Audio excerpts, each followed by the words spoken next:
دیکھیے فتنہ کسے کہتے ہیں، اور اس کی 3 نسبتیں قرآن میں آئی ہیں۔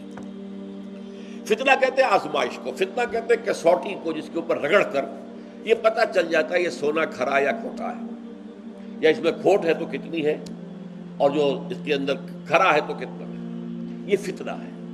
تو فتنہ آزمائش کو کہ جس کے نتیجے میں معلوم ہو جائے کہ یہ واقعتاً صاحب ایمان ہے یا منافق ہے، یہ فتنہ ہے۔ اچھا، اس فتنے کی 3 نسبتیں آئی ہیں۔ ایک نسبت تو یہ آئی ہے کہ لوگ فتنوں میں ڈالتے ہیں۔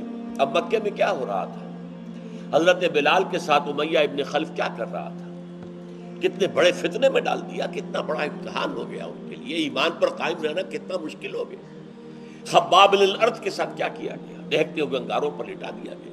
یہ فتنہ لوگوں کے ہاتھ سے آ رہا ہے، تو فتنے کی نسبت لوگوں کی طرف ہے، کفار کی طرف ہے۔ ان الذين فتنوا المؤمنين والمؤمنات ثم لم يتوبوا فلهم عذاب جہنم ولهم عذاب الحریق۔ بے شک وہ لوگ جنہوں نے اہل ایمان کو فتنوں میں ڈالا، اہل ایمان مردوں کو اور عورتوں کو، اور پھر توبہ نہیں کی، اگر جو بعد میں توبہ کر لے، ایمان لے آئے، تب تو معاملہ صاف ہو جائے گا۔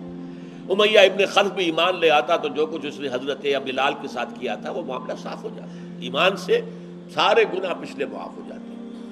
تو فرمایا ان الذین فتنوا المؤمنین والمؤمنات ثم لم یتوبوا، بے شک وہ لوگ جنہوں نے مسلمان مردوں، اہل ایمان مردوں اور عورتوں کو فتنوں میں ڈالا، پھر توبہ بھی نہیں کی، تو ان کے لیے لہم عذاب جہنم، جہنم کا عذاب ہے، جلا ڈالنے والا عذاب ہے۔ یہ ایک نسبت ہو گئی، ابو جہل کی طرف ہو گئی، امیہ ابن خلف کی طرف ہو گئی، اوروں کی طرف ہو گئی۔ ایک نسبت یہ کہ اللہ کہتا ہے ہم فتنے میں ڈالتے ہیں، جیسا کہ سورہ عنکبوت میں ہم پڑھ چکے ہیں، الف لام میم احسب الناس ان یترکوا ان یقولوا آمنا وهم لا یفتنون ولقد فتنا الذین من قبلهم فلیعلمن اللہ الذین صدقوا ولیعلمن الکاذبین۔ کیا لوگوں نے یہ سمجھا تھا کہ بس یہ کہنے سے چھوٹ جائیں گے کہ ہم ایمان لے آئے اور انہیں آزمایا نہ جائے گا، جبکہ ہم نے تو ہمیشہ آزمایا ہے۔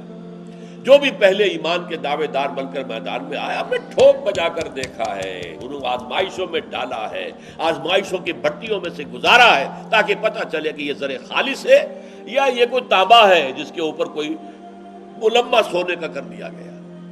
اب یہاں فتنے میں ڈالنے والا کون ہے؟ اللہ۔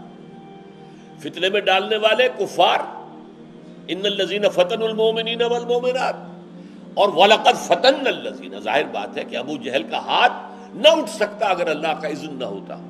وہ کیسے برچھا مارتا حضرت سمیہ کی شرمگاہ کے اندر اگر اللہ فوراً ہاتھ کے اوپر فالج ڈال دیتا، نہیں مر سکتا تھا۔ اللہ کے اذن سے ہو رہا تھا، لہذا اللہ نے اپنی طرف منسوخ کیا۔ یہ ہماری آزمائش ہے جو ابو جہل کے ہاتھوں آ رہی ہے، یہ ہماری آزمائش ہے جو امیہ ابن خلف کے ہاتھوں بلال پر آ رہی ہے۔ اچھا، تیسری نسبت کیا ہے؟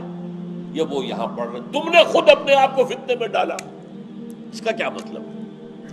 اس کا مطلب سمجھ میں آئے گا جب آپ قرآن مجید میں یہ آیت ہم پڑھ چکے ہیں، سورہ تغابن میں بھی، پھر سورہ منافقون میں بھی آ چکا ہے، انما اموالکم واولادکم فتنہ، اصل فتنہ تمہارے مال اور تمہاری اولاد ہے۔